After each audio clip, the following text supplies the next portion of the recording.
छिए मीठा लागे छोरा रंगा छिए हम मीठा लागे छोरा रंगा छिए मीठा लागे छोरा रंगा छिए हम मीठा लागे छोरा रंगा recording studio Janakpur Dham Nepal. Hello ladies and gentlemen, this is Rangali Show. Mr. Samukumar, right hand can look.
छोड़ा काज बनै छी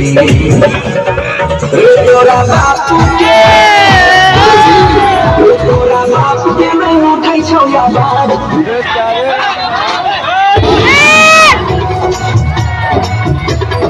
अरे राजा काज बनै छी तोरा बाप के नै उठै छौ याद